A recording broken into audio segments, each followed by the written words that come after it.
Asia cup में पाकिस्तान का सफर officially अब खत्म हो चुका है। हमारा ख्वाब टूट चुका है। हम एज पाकिस्तानी फैंस चाह रहे थे फाइनल हम इंडिया के अगेंस्ट खेलेंगे, जो कि अब पॉसिबल नहीं है। नंबर 1 टीम जैसी परफॉर्मेंस एशिया कप में नहीं रही पाकिस्तान की। एक बनाने में काम करती है टीम मैनेजमेंट। मिकी आर्थर आपके थे ही नहीं ऐसे मौके के ऊपर, तो वहां से बैठ के अगर टीम को कंट्रोल करेंगे तो फिर तो है ना ऐसे ही नताइज जाएंगे। फामा मीर आपके पास था, उसको खिलाते। अबरार है, अभी वर्ल्ड कप का मौका है, आपने आपके शादाब नहीं, मैं ये नहीं कहना कि शादाब को वर्ल्ड कप के लिए आप बाहर कर दें, लेकिन आपको करना पड़ेगा इन मिडिल ओवर के अंदर ऐसे स्पिनर्स लाना पड़ेंगे जो आपके विकेट टेकर हों। अस्सलाम वालेकुम एवरीवन, मैं हूं Hina Deedar and you are watching Geo digital. Asia cup में पाकिस्तान का सफ़र ऑफिशियली अब ख़त्म हो चुका है और दिल बहुत उदास है, और होना भी चाहिए। सारे फैंस की यही कंडीशन होगी, बिकॉज एक ड्रीम लेकर और एक एनर्जी लेकर जो एशिया कप में हम एंटर हुए थे, और स्टार्टिंग जो एक वंडरफुल परफॉर्मेंस हमें देखने को मिली थी पाकिस्तान टीम की, आगे जाके ये सारी परफॉर्मेंस फिर धीमे पड़ती गई। पाकिस्तान ने श्रीलंका के हाथों शिकस्त खाई है, जिसके बाद वो इस टूर्नामेंट से बाहर हो गए हैं। बहुत सारी चीज़ें हैं बातें करने के लिए, परफॉर्मेंस को लेकर, प्लेयर्स को लेकर, ओवरऑल टीम को लेकर हम बात करेंगे कि अब चूंकि वर्ल्ड कप आ रहा है तो अब टीम में क्या क्या चेंजेस होने वाली हैं, यहाँ क्या कुछ करना चाहिए टीम को। मेरे साथ मौजूद हैं अतीकुर रहमान, स्पोर्ट्स जर्नलिस्ट। उनका भी सेम ही हाल होगा। सर क्या कहेंगे आप? देखें, डेफिनेटली एक अगर पाकिस्तानी होने के नाते पूछें तो हर किसी को दिल बर्दाश्त होता है, उसकी टीम हो जाती है, लेकिन एक एज ए जर्नलिस्ट जो है वो सिर्फ परफॉर्मेंस वाली टीम को सपोर्ट करता है। और जो चाहे उसकी अपनी टीम हो, जो भी हो, अगर उसमें खामियां हैं तो उसकी निशानदेही करना उसका काम है। यहाँ पर चलें अब हम मैच पे बात करते हैं। वैसे नहीं, डेफिनेटली मैं अग्री करूंगी आपकी बात पे, क्योंकि श्रीलंकन टीम ने एक ज़बरदस्त परफॉर्मेंस दिखाई। उनकी तरफ से इंटेंट हमें नज़र आ रहा था, चाहे वो बैटिंग की बात हो या बॉलिंग की। लेकिन हम शुरू करते हैं अतीकुर रहमान, आपसे पहला सवाल हमारा ये है कि हम एक जनरल बात से शुरू करेंगे कि क्या की टेक अवेज आप समझते हैं इस टूर्नामेंट से पाकिस्तान टीम को क्या क्या चीज़ें समझनी चाहिए, या क्या क्या चीज़ें एज अ लर्निंग पॉइंट्स लेके निकलना चाहिए इससे? देखें हिना, जब ये एशिया कप से पहले पाकिस्तान नंबर 1 टीम बनी थी, हम सब ये कह रहे थे कि एशिया कप और वर्ल्ड कप से पहले नंबर 1 बनना बहुत ही ज़बरदस्त, पाकिस्तान बहुत हाई मोरल से जाएगी और पाकिस्तान टीम के जो है वो कंधे ऊंचे होंगे और सर भी बुलंद होगा। लेकिन नंबर 1 टीम जैसी परफॉर्मेंस एशिया कप में नहीं रही पाकिस्तान की। ये तो एक खामी आ गई। दूसरी एक अच्छी बात यह है कि चलें वर्ल्ड कप से पहले हमें पाकिस्तान टीम की खामियों का, स्ट्रेंथ का और जो कमज़ोरियां हैं उसका हमें मालूम चलेगा कि क्या हुआ। मुझे लगता है कि इंडिया से जो हमें मार पड़ी है एक बहुत बुरी तरीके से, उसने पाकिस्तान की पूरी टीम को जो है हिला कर रख दिया, तोड़ के रख दिया। और ऐसी प्रेशर हुआ उस हार से, क्योंकि उससे एक दिन पहले जब इंडिया से मैच जो बारिश की नज़र हुआ उसमें एक अलग पाकिस्तान टीम नज़र आई, एक अलग रंग के अंदर नज़र आई, और लेकिन उसके बाद जो मैच हुआ उसमें पाकिस्तान टीम बिल्कुल पाकिस्तान टीम की नज़र नहीं आई। तो वो जो दबाव मुझे लग रहा है कि पाकिस्तान टीम मुसलसल कैरी करती चली गई, और अगेंस्ट श्रीलंका मुझे लग रहा है पाकिस्तान टीम दबाव में भी थी। फिर खिलाड़ियों की इंजरीज वो लेके को मसले मसाइल हुए, तो बहुत से मसले मसाइल थे जिसकी वजह से पाकिस्तान जो है वो इस इवेंट से बाहर हो गया। और बहुत सी खिलाड़ियों पर आगे आने वाले आप सवाल करेंगे कि क्या क्या खामियां थी, हम आगे इस पर डिस्कस करेंगे। हाँ बिल्कुल, और दो मेन चीज़ें मेरे ख्याल से, दो चीज़ें like as an eye opener इस टीम को दिखा होगा, खासकर हमारे ओपनर्स को लेकर, या ओपनिंग पेयर को सेट करने में शायद अब कुछ सही चीज़ें नज़र आएँ, या हमारे स्पिनर्स को लेकर क्लियर हुई होंगी। तो ये दो डिपार्टमेंट मेरे ख्याल से अब पाकिस्तान टीम काम करेगी। पाकिस्तान टीम को हर जगह काम करने की ज़रूरत है। फील्डिंग भी कल आपने देखी अगेंस्ट श्रीलंका, हमने बहुत ही ख़राब फील्डिंग की, और कप्तानी पे भी मैं कहूँगा कि आखिरी ओवर्स के अंदर बाबर आजम को जिस तरीके से कप्तानी करनी चाहिए थी, वो एक दबाव वाली पोजीशन थी, वहाँ बाबर आजम की कप्तानी नज़र नहीं आई। जिस तरीके से 2 बॉलों पे 6 रन चाहिए थे, आखिरी ओवर में 8 रन चाहिए थे। जमान ने अच्छी बॉलिंग की, लेकिन जिस तरह पीछे 4 हुआ वहाँ पे कोई फील्डर ही नहीं था। तो ये मार्किंग आपको करनी होती है कि जब आप एक ऐसे तेज़ बॉलर को लगाते हैं, हल्का सा होता है तो बॉल कहीं से भी चली थी, लेकिन मुझे हैरत है कि वहाँ पे कोई फील्डर ही नहीं था, और जब वो 2 रन बने तो वहाँ भी कोई फील्डर नहीं था। तो खैर हमें देखना पड़ेगी। मसला ये कि जब पाकिस्तान टीम दबाव का शिकार हुई इंडिया से हारने के बाद, तो फिर इस टीम को एक बनाने में काम करती है टीम मैनेजमेंट। मिकी आर्थर आपके थे ही नहीं ऐसे मौके के ऊपर, क्रूशल मौके के ऊपर, जब मैचेस पाकिस्तान इंडिया से हारी, मिकी आर्थर नहीं थे, अभी भी मिकी आर्थर नहीं थे। तो वहाँ से बैठ के अगर टीम को कंट्रोल करेंगे तो फिर तो है ना ऐसे ही नताइज जाएंगे, फिर आप नहीं करें। और फिर जिस तरह आपने बात की ओपनिंग की, फ़खर जमान ठीक है फॉर्म में नहीं है, नहीं समझ में आ रहा कि उनको बार बार क्यों मौका दिया जा रहा है, जबकि आपके पास बेंच स्ट्रेंथ में मौजूद हैं और उसके बावजूद आपने किया। ठीक है, फ़खर को आपने बिठाया था पहले बार, लेकिन इमामुल हक और फिर सऊद शकील इमामुल हक चलें ठीक है, इनकी इंजरी हुई, लेकिन हमने देखा है हिना बहुत से मैचेस के अंदर, क्रूशल मैचेस के अंदर हाफ फिट खिलाड़ी मैदान में उतरता है, जिसकी मिसाल 1992 की इंजमामुल हक की है। सेमीफाइनल से पहले वो मतलब उनके भी स्टमक ख़राब था, बुखार था, लेकिन वो खेले।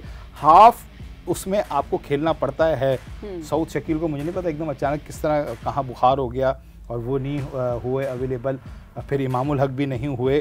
फ़खर जमान और फिर ख़ास तौर पे जो सबसे बड़ी खामी नज़र आई है हिना, जो इस एशिया कप में, बाकी तो ठीक है ये फॉर्म तो आने जाने वाली चीज़ होती है खिलाड़ी की, आज फॉर्म है कल नहीं है, कल नहीं होगी, इंशाल्लाह आगे आने वाले वक्त में फॉर्म होगी। लेकिन बात यह है कि जो खामी नज़र आई है वो आई है हमें मिडिल ओवर के अंदर। शाहीन, जैसे मैंने पहले भी मैच में बात की थी, शाहीन अगर अपने इब्तदाई ओवर्स में विकेट ना ले, या नसीब तो नहीं था, हारिस भी नहीं था, अगर ये विकेट ना ले इब्तदाई 10 ओवर्स के अंदर, तो हमारे मिडिल ओवर में इतने अच्छे स्पिनर्स नहीं हैं कि वो विकेट ले सकें। तो ये सबसे बड़ी खामी है। हमें तो स्पिनर्स, या तो उसामा मीर आपके पास था, उसको खिलाते। अबरार है, अभी वर्ल्ड कप का मौका है, आप लें। आपके शादाब नहीं, मैं ये नहीं कहना कि शादाब को वर्ल्ड कप के लिए आप बाहर कर दें, लेकिन आपको करना पड़ेगा इन मिडिल ओवर के अंदर ऐसे स्पिनर्स लाना पड़ेंगे जो आपके विकेट टेकर हों, जो विकेट लें। अगर आप श्रीलंका के देखें, आप इंडिया के देखें, उनके सारे मैचेस में देखें, उनके मिडिल ओवर में उनके बॉलर्स ने विकेट ली हैं। वही क्रूशल मैचेस थे, वही क्रूशल जगह होती है जहां आप विकेट लेते हैं। लेकिन अगर आपका शाहीन ओवर ना ले तो बस फिर ख़त्म, फिर आपको मिडिल ओवर तो स्पिनर तो आपके कुछ कर ही नहीं रहे हैं, तो बस फिर तो स्कोर आपका बनता चला जाता है। और दूसरी बात, अगर आप बैटिंग पे आएंगी तो मुझे ये समझ नहीं आ रहा कि आपने हारिस को और नवाज को लिया, फिर जो पहली दफ़ा इनको आपने 7 में उतार रहे हैं, फिर आप इफ्तिखार से उनको पहले भेज रहे हैं। इफ्तिखार ने बहुत अच्छी बैटिंग की, आप इफ्तिखार को मौका नहीं दे रहे। इफ्तिखार को मौका दे रहे हैं लेकिन ओवर ज़्यादा नहीं उनको मिल रहा है, अगर क्योंकि इफ्तिखार का ये कि थोड़ा सा सेट होते हैं, उसके बाद फिर वो करते हैं। लेकिन आप उनको आखिरी वक्तों में अगर भेजते हैं तो फिर ज़रा मुश्किल हो जाता है। यूँ तो हमारे 5 आउट हो गए थे, लेकिन रिजवान ने बहुत अच्छी बैटिंग की, इफ्तिखार ने बहुत अच्छी बैटिंग की, लेकिन रिजवान ने जिस तरीके से कैच छोड़ा वो पूरी बराबर कर दिया। बिल्कुल। और middle over, yes, it's a big concern, और आई थिंक पाकिस्तान टीम ने इससे सबक सीखा होगा। इन सब कमियों पर अब गौर करेंगे। लेकिन बात करते हैं, इस टूर्नामेंट में इंजरीज भी बहुत हुई है, नसीम और हारिस की इंजरी, तो इस हवाले से क्या अपडेट देंगे? नसीम का मेरे ख्याल से लग रहा है, बाबर की प्रेस कॉन्फ्रेंस से अंदाज़ा हो रहा है कि Naseem will take longer fit होने में, बट क्या सिचुएशन है? और क्या लगता है इन दोनों की इंजरी की वजह से हमारी बॉलिंग यूनिट कल के मैच को उनको विकेट लेने में नाकाम रही? कल का मैच हारने की वजह यही थी कि बॉलिंग यूनिट हमारी कंप्लीट नहीं थी, हमारे पेसर्स नहीं थे। हमारी वो हारिस और नसीम हमारे एक पेस बैटरी का एक बहुत बड़ा हिस्सा है। और अगर आप देखें तो इस एशिया कप में शाहीन से ज़्यादा अच्छी बॉलिंग नसीम ने की है। नसीम बहुत अच्छी बॉलिंग कर रहा था, अगेंस्ट इंडिया भी उसने बहुत अच्छी बॉलिंग की है। और वो ऐसा नहीं है कि 1-2 बॉल उसने 140 की मारी या 145 प्लस की मारी, उसके बाद दूसरी उसकी 6 की 6 और बाकी जितने ओवर्स हैं बहुत जान मार के बॉल कर रहा था। और नसीम शाह की जो शोल्डर इंजरी है, और शोल्डर इंजरी अब ये किस नौयत की, ये तो पीसीबी ज़्यादा बेहतर बताएगा, लेकिन शोल्डर इंजरी इतनी आसानी से हल होती नहीं है। अल्लाह करे कि इतनी ज़्यादा इंजरी ना हो, इनको सेफ साइड के लिए बाहर बिठाया हो तो ज़्यादा अच्छी बात है। लेकिन शोल्डर इंजरी जो है वो जिस बॉलर को होती है वो ज़रा 1-1.5 महीना जो है वो खींच जाती है। एक तो शोल्डर इंजरी, दूसरी नी इंजरी, अगर इस तरह जिस तरह शाहीन की थी।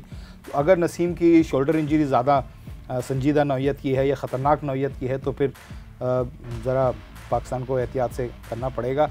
और लेकिन मैं ये कहूँगा कि हम कहते हैं कि पाकिस्तान के पास बेताशा फास्ट बॉलर हैं तो कहाँ हैं? अगर आज हारिस रऊफ़ और नसीम शाह आपके पास नहीं है तो फिर कहाँ गए आपके फास्ट बॉलर? कहाँ उनको मौका नहीं दिया या उनको नहीं है? ठीक है, ज़मान एक बहुत अच्छा बॉलर है, लेकिन हमें नज़र आ गया कि क्रूशल मौके के ऊपर कहाँ थोड़ा से लैग कर रहे हैं। तो वर्ल्ड कप से पहले बहुत कुछ सोचना पड़ेगा, करना पड़ेगा। और एक टीम हमें सही बैलेंस बनाने, क्योंकि यहाँ हमारे पे इतना चांस नहीं, हमें 15 खिलाड़ी रखना है, यहाँ पे कोई 18 या 17 खिलाड़ी नहीं ले सकते। ये वर्ल्ड कप है, 15 खिलाड़ी की इजाज़त होती है। ठीक है जी। वेल, ज़मान खान ने कल अपने डेब्यू में ही एक ज़बरदस्त परफॉर्मेंस दिखाई। आपको क्या लगता है कि ज़मान खान को पहले से ही इस स्क्वाड का हिस्सा होना चाहिए था कल की परफॉर्मेंस को देखकर? देखें, ये मालूम नहीं था कि हारिस और नसीम अनफिट होंगे। अब ये तो बात अब सामने आ रही है कि अगर हारिस और नसीम आउट होंगे तो फिर वसीम जूनियर थे। तो अब ये दोनों की इंजरी हुई तो फिर अब हमें ये सवाल आ रहा है कि ज़मान खान को भी होना चाहिए था। ज़मान खान अच्छे बॉलर हैं, लेकिन थोड़ा सा उनको आप मौका देंगे, कुछ करेगा, सीखेगा। कल की एफर्ट्स उनकी कैसी लगी आपको? अच्छी एफर्ट थी, बहुत अच्छी एफर्ट थी। और दूसरी बात यह है कि वो डरे नहीं लास्ट ओवर लेते हुए। अक्सर अमूमन ऐसे क्रूशल मौके के ऊपर बड़े बड़े फास्ट बॉलर जो है वो थोड़े से कन्नी खा जाते हैं कि निकल लें या खुद एफर्ट नहीं करते। लेकिन मुझे ऐसा लगा कि ज़मान को जब बॉल दी गई तो ज़मान ने बिल्कुल जो है सीना चौड़ा करके एक्सेप्ट किया उस चैलेंज को और अच्छी बॉलिंग भी की। लेकिन इसी तरीके से सीखते हैं। और ज़मान ने PSL के अंदर ऐसे लास्ट मौके पर लाहौर कलंदर को जितवाया है। तो एक्सपीरियंस तो ज़मान खान के अंदर बहुत है, लेकिन तजर्बा देने की ज़रूरत है, उनको मौका देने की ज़रूरत है। अगर आप उनको इसी तरह एक मौका देंगे और उसके बाद फिर भूल जाएंगे तो फिर वो खेल में निखार नहीं आ सकता जिस तरह आना चाहिए। Well, Zaman Khan of course आप सही कह रहे हैं कि उन्हें जितनी अपॉर्चुनिटीज़ मिलेगी इस तरह के मैचेस खेलने के, इस तरह के टूर्नामेंट्स में खेलने और परफॉर्म करने का, तो वो मज़ीद अपने स्किल्स को पॉलिश करेंगे। लेकिन अब बात करते हैं अपनी बैटिंग यूनिट को। हमारी बैटिंग यूनिट वैसे मोस्टली ही कोलैप्स हो जाती है। बाबर आजम से कल उम्मीद थी, नहीं हो सका कुछ परफॉर्म, ना हमारे ओपनर्स ने कुछ खास परफॉर्म किया। अब्दुल्ला शफीक ने जाकर थोड़ा बहुत एक ना आप जो मोमेंटम सेट करते हैं अपने आने वाले बैटर्स के लिए, ही स्कोर्ड 50, हाफ सेंचुरी बनाई। देन रिजवान ने ज़बरदस्त परफॉर्मेंस दी, उन्होंने तो अब 50 कुछ 70s के स्कोर उन्होंने किया। देन उनके साथ इफ्तिखार, जो इफ्तिखार मैं कहती हूँ मैन ऑफ द मैच अगर मिलना था ना, वो इफ्तिखार को जाना चाहिए था अगर सिचुएशन थोड़ी डिफरेंट होती। उन्होंने बैटिंग में भी अपने 100% दिया और बॉलिंग में भी वो काम आ गए। बिल्कुल है ना। इफ्तिखार ने कल बहुत ज़बरदस्त मिडिल ओवर जिसमें बात कर रहा था, कल इफ्तिखार ने वहाँ विकेटें भी ली और जिस तरीके से इफ्तिखार को मौका मिला वहाँ उन्होंने बैटिंग भी की। लेकिन बात यह कि अब्दुल्ला शफीक अब आपके स्कोर कर गए हैं, अब आप क्या करेंगे? वर्ल्ड कप में क्या फ़ख्र को लेकर नहीं जाएंगे? Big question. क्या करेंगे? हारिस को क्या करेंगे? हारिस को आपने मौका दिया, हारिस से भी आप ओपन करा सकते थे कल जब आप इमाम नहीं थे, तो आपने हारिस से भी नहीं कराया। तो अब मसला पाकिस्तान टीम भी यहाँ आके फंसती है कि अगर आप किसी को मौका देते हैं और वो स्कोर कर जाता है तो फिर एक जो स्कोर नहीं कर रहा वो सवालिया निशान आ जाता है। जैसे फ़ख्र पे सब लोग तनकीद कर रहे हैं, मैं भी तनकीद कर रहा हूँ, फ़ख्र पे बिल्कुल आउट ऑफ फॉर्म है और होता है ऐसा। लेकिन आप ये नहीं कर सकते कि वर्ल्ड कप में फ़ख्र को ना लेके जाएं, आपको लेके तो जाना पड़ेगा। फ़ख्र आपका एक ऐसा खिलाड़ी है जो बहुत अच्छा परफॉर्म करता आया है, ठीक है, इस एशिया कप में नहीं है, आउट ऑफ फॉर्म है, लेकिन आपको लेना पड़ेगा। अब अब्दुल्ला शफीक ने भी आपका स्कोर कर दिया है, तो अब फंसेगी ये जो सिलेक्शन कमेटी है टीम बनाते हुए, बहुत देखना पड़ेगा, क्योंकि अब्दुल्ला परफॉर्म कर गए हैं। इसी तरीके से अगर आप उसामा को ये मौका देते और उसामा विकेट ले जाते तो फिर ये फंस जाते कि हम अब क्या करें, किसको करें। तो यहाँ फिर जो है मसले मसाइल आ जाते हैं कि अगर आप एक को लेके चल रहे हैं लॉन्ग टर्म के, मैंने यार नवाज़ को लेके चलना है या शादाब को बहुत ज़्यादा लेके चलना है या किसी और नए स्पिनर्स को लेके जाना है और उसकी जगह फिर एक दूसरे को करेंगे आप, तो फिर वो आपकी प्लान सारी जो है वो गड़बड़ हो जाती है। तो अब यहाँ बाबर के ऊपर बड़ा है कि वर्ल्ड कप के लिए कैसी टीम बनाएं, एक ऐसी टीम बनाएं, बैलेंस टीम बनाएं, खास तौर पे मिडिल ओवर के अंदर जो है हमें विकेट टेकर। नहीं तो इसका हल क्या है? लाइक स्पिनर्स हमारे नहीं परफॉर्म कर पा रहे, ना शादाब चल पा रहे हैं कुछ खास, ना नवाज की कुछ खास परफॉर्मेंस नजर आ रही है, क्या हाल है? क्या आइडियल बॉलिंग यूनिट होनी चाहिए, हम आपसे पूछना चाहते हैं। देखें, माजी में आपने देखा होगा अजहर महमूद, अब्दुल रज़ाक मिडिल ओवर में ये फास्ट बॉलर भी थे और अच्छी हिटिंग भी कर लेते थे, मिडिल ओवर बैटिंग के अंदर भी आते थे। तो ऐसा तो हमारे पास कोई है नहीं, फास्ट बॉलर मिडिल ऑलराउंडर हमारे पास नहीं है जो बैटिंग कर सके। हमारे पास स्पिनर्स एक शादाब थे, हैं बल्कि, और वो करते थे, लेकिन शादाब फॉर्म में नहीं है, वो बहुत उनको विकेटें तो ले नहीं रहे लेकिन उनको मार भी बहुत ज़्यादा पड़ रही है। इसी तरीके से नवाज़ जो है वो भी बहुत ज़्यादा जो है ना विकेटें ले रहे हैं और मार भी उन्हें बहुत ज़्यादा पड़ रही है। या तो ये हो ना कि चलें यार विकेटें नहीं मिल रही लेकिन फंसा के रखा हुआ है, लकी अनलकी हैं कि उनको विकेटें नहीं मिल रही, तो दोनों पिट भी बहुत ज़्यादा रहे हैं। तो आपको एक फास्ट ऑलराउंडर और एक स्पिनर मिड ऑर्डर बेहतरीन किस्म का आपको लेना पड़ेगा, जहां आपकी अब अगर आप उसामा मीर को लेते हैं या जैसे मैंने अबरार की बात की, तो फिर आपकी बैटिंग में इशू आ जाता है कि वो इतने अच्छे बैट्समैन नहीं है। या आप ऑलराउंडर वसीम जूनियर को आप रखेंगे या जमान खान को भी करते हैं आप फास्ट बॉलर, तो फिर आपकी बैटिंग में जो है एक ऑलराउंडर ऐसा नहीं मिलता। इस वजह से शादाब को, नवाज़ को मौका ज़्यादा यूँ मिल रहा है कि इनकी बैटिंग है, ये बैटिंग कर लेते हैं, तवक्को इनसे होती है, नहीं कर पा रहे लेकिन ये करते रहे हैं, कर सकते हैं, तो इस वजह से इनको मौके मिल रहे हैं। तो हमें पास एक ऐसा ऑलराउंडर विकेट टेकर लेना पड़ेगा जो हमें थोड़ी बैटिंग को भी सपोर्ट कर सके, हिटिंग कर सके और हमें जो है मिडिल ओवर के अंदर विकेट भी दिला सके। चलें जी, टूर्नामेंट के स्टार्ट में तो पाकिस्तानी टीम की कॉम्बिनेशन और पूरी टीम बड़ी बैलेंस नज़र आ रही थी, और जो ग्रुप स्टेज के मैचेस थे नेपाल और बांग्लादेश के खिलाफ, उन मैचेस को देखकर हमें लगा कि पाकिस्तान टीम अब बड़ी आइडियल टीम है, लेकिन आगे जाके अंदाज़ा हुआ कि अब भी बड़े मसले हैं और लगता है पाकिस्तान टीम को अपनी कॉम्बिनेशन मज़ीद स्ट्रॉन्ग बनाने में थोड़ा वक्त लगेगा और वर्ल्ड कप से पहले प्रिपेयर होना पड़ेगा टीम को। लेकिन अब चूंकि हमारा ख्वाब टूट चुका है, हम एज पाकिस्तानी फैंस चाह रहे थे फाइनल हम इंडिया के अगेंस्ट खेलेंगे, जो कि अब पॉसिबल नहीं है। अब फाइनल है इंडिया वर्सेस श्रीलंका। थोड़ी इनकी भी बात कर लेते हैं, क्या लगता है किसका कप होगा, कौन एशिया का चैंपियन बनेगा, इंडिया या श्रीलंका? देखें, श्रीलंका और इंडिया का जो लास्ट मैच हुआ अभी राउंड का, जो पाकिस्तान के मैच से पहले हुआ, श्रीलंका ने बहुत अच्छी फाइट की। राइट, बेला आगे जो है वो तो बैटिंग भी बहुत अच्छी कर रहा है, और अगर आप उसको देखें उसने सारी अहम विकेटें ली हैं। बाबर की विकेट कल उसने ली, रोहित की विकेट भी उसने ली थी, कोहली की विकेट भी उसने ली थी, और फिर अगेंस्ट इंडिया उसने रन भी बहुत अच्छे बनाए थे। कल वो अलग बात है कि वो नहीं कर सके, आउट हो गए, लेकिन वेला लगे श्रीलंका का बहुत ही अच्छा टैलेंट है, यंग टैलेंट, और परफॉर्म करके दिखा रहे हैं। हाँ, तो फंसेगा इंडिया, ऐसा नहीं होगा कि पाकिस्तान की तरह बिल्कुल ही वन साइडेड हो जाए, इस तरह नहीं होगा। श्रीलंका इतना आसानी से नहीं देगी, क्योंकि श्रीलंका 11वां एशिया कप का फाइनल खेल रही है। ये भी ज़रा जहन में रहे। ठीक है, इंडिया की टीम बहुत अच्छी है, तगड़ी है ऑन पेपर, और बड़े खिलाड़ी हैं वहाँ पर। श्रीलंका की टीम में ऐसे स्टार खिलाड़ी नहीं हैं, लेकिन फाइनल में वही टीम जीतती है जो स्टार की तरफ नहीं देखती, परफॉर्मेंस की तरफ देखती है। तो श्रीलंका का होम ग्राउंड है, श्रीलंका इतनी आसानी से इंडिया को ये देगी नहीं, लेकिन इंडिया ले जाएगा। अच्छा मैच होगा, फंसेगा। अच्छा मैच होगा, फंसेगा। अगर आप ये पूछना चाहते हैं कि जीतेगा कौन, तो फेवर तो फिर इंडिया की है, क्योंकि वो इंडिया मुझे लगता है ज़्यादा मोस्ट फेवरेट है। लेकिन श्रीलंका मैं कह रहा हूँ कि आसानी से नहीं जाने देगी इंडिया को। जिस तरह हमने हिम्मत हार दी थी वैसा नहीं होगा। It's going to be a nail biter final match. Well, thank you so much Atiqur Rahman, आपने अपने ओपिनियन शामिल किया। आपकी क्या राय है हमें कमेंट बॉक्स में लाजमी बताइए। फिलहाल आप पाकिस्तानी फैंस को तो ये कहूँगी आपकी टीम तो नहीं है, लेकिन लास्ट मैच को लेकर आपकी क्या राय है हमें ज़रूर बताएं, और India versus Sri Lanka final match में कैसे सपोर्ट करें ये भी ज़रूर बताएं। अपना ख्याल रखिए, अल्लाह हाफ़िज़।